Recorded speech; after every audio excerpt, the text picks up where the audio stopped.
A ya, kakek A meninggal, berarti yang dibuatkan surat kematian adalah si kakek A tersebut. Setelah dibuatkan surat kematian, sama dibuatkan surat keterangan ahli waris. Setelah surat keterangan ahli waris, disuruh juga BPHTB pakai SPPT PBB tanah tersebut ya. Begitu SPPT PBB tersebut yang terbaru di tahun berjalan ya. Setelah itu, setelah BPHTB-nya sudah divalidasi, baru didaftarkan balik nama waris sertifikat tersebut di. Selamat datang di channel Danang Surveyor. Assalamualaikum warahmatullahi wabarakatuh. Kembali lagi bersama saya di channel Danang Surveyor, channel edukasi untuk semua sobat Danang Surveyor dimanapun Anda berada, semua masyarakat seluruh Indonesia yang menonton video ini. Semoga video ini dapat memberikan manfaat bagi semua sobat Danang Surveyor dalam pengurusan sertifikasi tanah atau balik nama maupun sertifikat mulai dari awal ataupun pemecahan.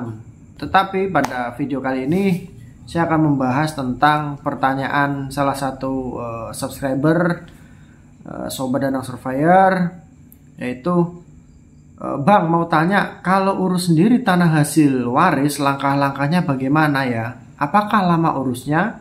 Semoga dijawab ya. Di video kali ini saya akan mencoba menjawab ya.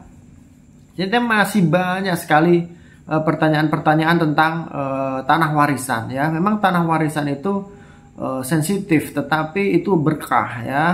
Berkah. Jadi ketika ada orang tua yang sebelum meninggal belum sempat menghibahkan tanahnya, belum sempat membagi kepada anak-anaknya, tapi keburuan udah meninggal, nah itulah tanah tersebut menjadi tanah warisan. Jadi haknya hak ahli waris ya. Nah ketika seperti itu, ketika ada salah satu seorang anak sudah mengajak untuk saudara-saudaranya, misalkan 4 atau 5 bersaudara, untuk membagi tanah warisan tersebut, silahkan dibagi secara adil dan jangan sampai, pesan saya, jangan sampai ada yang rebutan tanah warisan ya.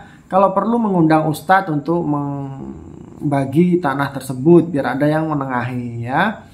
Nah jadi tanah warisan itu berkah ketika si ahli waris tersebut tidak ada yang berantem, gak ada yang srekel, tidak ada yang sok pintar di situ di dalam pembagian waris itu. Biasanya yang ruwet itu ya yang sok alim, sok mengerti agama, sok apa ya, sok ngerti lah, sok pinter lah. Nah gitu kan. Ketika ada lagi yang ruwetnya itu karena pasangannya. Jadi pembagian waris itu saudara aja yang kumpul, nggak usah ngajak pasangan masing-masing gitu loh, nanti bikin ruwet. Nah contoh begini, ketika waris itu sudah dibagi 3 misalkan ya, 3 anak 3 misalkan ya, laki-laki semua misalkan ya, laki-laki semua ini udah oke nih. Nah ketika pulang ke rumah masing-masing, ini ada si istri salah satu anak ini gak terima dengan bagian yang diterima suaminya. Pak, piye to Pak, wong biyen loro wae aku sing ngobatne kok, sampean sing ngobatne kok nggo duitku kok, sampean mosok cuma dapat bagian seperti itu. Nah setan masuk menggoda untuk para ahli waris itu berantem lagi, untuk mengacak-acak lagi bagian waris itu lewat istrinya itu. Jadi setan itu selalu mengganggu kerukunan saudara yang untuk membagi waris gitu loh. Jadi hati-hati sekali ya. Jadi tolong tanah warisan itu dibagi secara adil, jangan sampai ada yang berantem tentang tanah warisan ya. Nanti pertanggungjawabannya di sana ya. Itu sedikit pengalaman yang pernah saya temui lah di lapangan ya. Terus ada lagi seperti ini.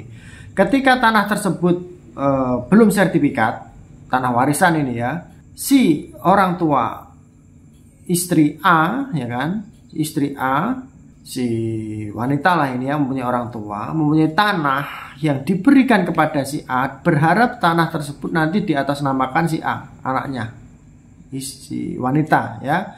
Nah begitu punya suami, si orang tuanya sudah meninggal, begitu punya suami, suaminya ini sok pinter mungkin ya, atau pengen menang sendiri ya, pengennya tanah tersebut diatasnamakan suaminya saja. Nah, karena merasa dia adalah kepala keluarga. Padahal tanah tersebut adalah pemberian dari orang tuanya dulu, ya kan? Nah, disertifikatilah sama si suami ini, suami si A ini tadi ya. Dan suami tersebut ternyata sudah punya anak dulu, jadi menikah dengan duda misalkan ya. Nah, ini kan repot ketika punya anak lagi, nanti dari si A ini punya anak lagi, dan suami ini juga punya anak, sedangkan sertifikat tersebut diatasnamakan suami.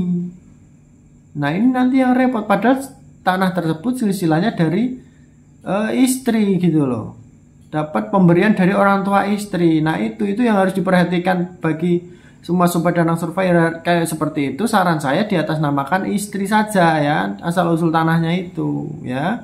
Seperti itu. Apalagi ada yang ikut PTSL, jadi harus diperhatikan betul, dibicarakan lagi, Pak, Bu, ini kita ikut PTSL nih, sertifikat massal, ya kan, program pemerintah. Enaknya tanah kita ini diatasnamakan siapa, ya kan?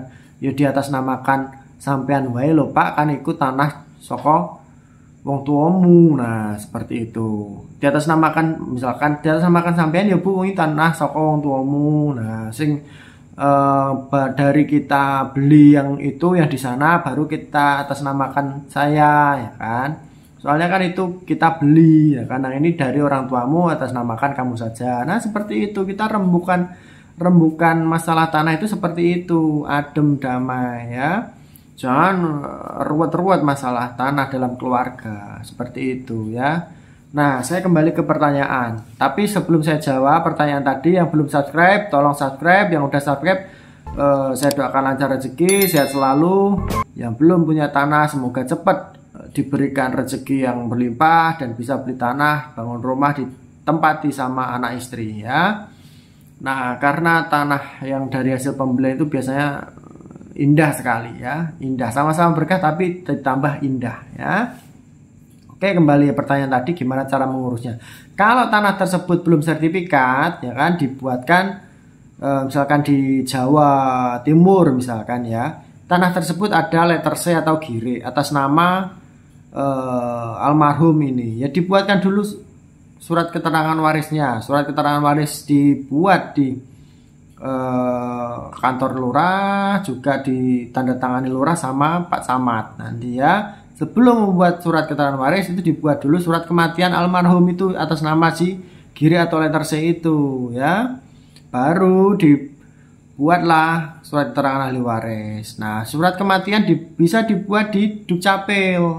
Bisa dibuat di Dukcapil, nanti baru ke kelurahan. Kumpulin semua fotokopi KTP KK semua ahli waris, nanti baru suruh tanda tangan di surat keterangan ahli waris tersebut. Dan pastikan semua ahli waris tidak ada yang ditinggal, dan semua harus tahu begitu ya. Nah, setelah itu baru diurus BPHTB waris di Dispenda. Apabila nilainya kurang dari 300 juta, biasanya itu nihil ya BPHTB warisnya. Nah, setelah itu baru diurus di BPN, pengukuran dan pemetaan secara kadastral. Setelah peta bidang jadi, baru naik ke sertifikat. Seperti itu ya, kalau belum sertifikat. Tetapi kalau yang sudah sertifikat tersebut atas nama kakek A ya, kakek A meninggal, berarti yang dibuatkan surat kematian adalah si kakek A tersebut. Setelah dibuatkan surat kematian, sama dibuatkan surat keterangan ahli waris. Setelah surat keterangan ahli waris, diurus juga BPHTB pakai SPPT PBB tanah tersebut ya. Begitu SPPT PBB tersebut yang terbaru di tahun berjalan ya. Setelah itu, setelah BPHTB-nya sudah divalidasi, baru didaftarkan balik nama waris sertifikat tersebut di BPN. Setelah terbit sertifikat balik nama waris tersebut, terbitlah sertifikat yang hasilnya seluruh ahli waris tersebut. Misalkan ahli waris tersebut ada 3 anak atau 4 anak, ya nama tersebut akan 4 anak. Kalau mau dipecah dibagi menjadi 4 anak, sertifikat itu didaftarkan pemecahan, dilengkapi berkasnya seperti yang saya terangkan di video saya ini ya kan, cara pemecahan sertifikat di BPN dengan mudah. Nah, setelah jadi sertifikat tersebut pemecahan, terbitnya itu keempat sertifikat itu adalah Yang satu sertifikat atas nama A, B, C, D yang anak 4 tadi, yang sertifikat kedua juga 3, 4 sama. Jadi namanya masih atas nama seluruh ahli waris. Ketika mau dibalik nama ke salah satu ahli waris saja, berarti dibuatkan akte pembagian hak bersama ya ke satu orang. Nanti dari 4 itu membuat APHB di PPAT. Setelah itu tanda tangan semua dan terbitlah APHB di satu orang, satu ahli waris. Dibalik nama di BPN lagi menjadi satu orang. Jadi keempat itu menjadi ke satu orang. Nanti sertifikat yang lain juga seperti itu. Sertifikat yang kedua dibalik nama APHB lagi pakai akte APHB, dibalik nama lagi ke BPN, terbitlah ke anak kedua. Yang tadi anak pertama, anak kedua, begitu pula anak ketiga dan keempat. Begitu ya langkah-langkahnya ketika tanah tersebut sudah sertifikat. Dan itu semua harus rukun ahli warisnya biar enak tanda tangannya ya. Jadi tolong kalau pembagian waris itu di antar saudara saja ya, jangan ada yang ruwet. Kalau ruwet itu yang bikin rusuh nanti di keluarga. Jadi enggak rukun dengan keluarga, reuni keluarga nanti bisa enggak enak, enggak saling sapa ya kan. Anak-anaknya nanti sama sesepupunya enggak jadi enggak saling ketemu. Nah kayak gitu ya, rusak nanti keluarganya ya. Oke, semua sobat Danau Survivor, semoga dengan bahasa saya yang sederhana, dengan contoh-contoh yang saya temui di lapangan bisa membuat semua sobat Danau Survivor mengerti ya, ini real ya kan yang saya temui di lapangan ya. Jadi ketika Bapak Ibu ingin mengurus tanah itu diurus sendiri ya. Jangan titip kepada orang yang nggak jelas ya. Apalagi dikuasakan dengan orang yang nggak jelas. Nanti BPN itu kok lama yang balik nama waris saja kok lama ya. Tunggu dulu, sudah didaftarnya tanggal berapa gitu loh. Baik diurus sendiri, jadi tahu, bisa cek perjalanan berkasnya pakai aplikasi Sentuh Tanahku seperti itu ya. Jadi Bapak Ibu kalau ngurus tanah diusahakan ngurus sendiri ya, dilayani dengan baik di loket BPN setempat gitu loh. Ambil belangkonya diisi, kalau belum jelas ditanyakan. Gitu saja ya. Oke, sampai di sini video kali ini, semoga dapat dimengerti. Mohon maaf apabila ada salah-salah kata dari saya. Saya Danau Survivor, sampai di sini video kali ini. Sampai ketemu dengan saya di video-video saya berikutnya. Jangan lupa like, komen, dan subscribe. Saya tunggu ya komentarnya. Wassalamualaikum warahmatullahi wabarakatuh.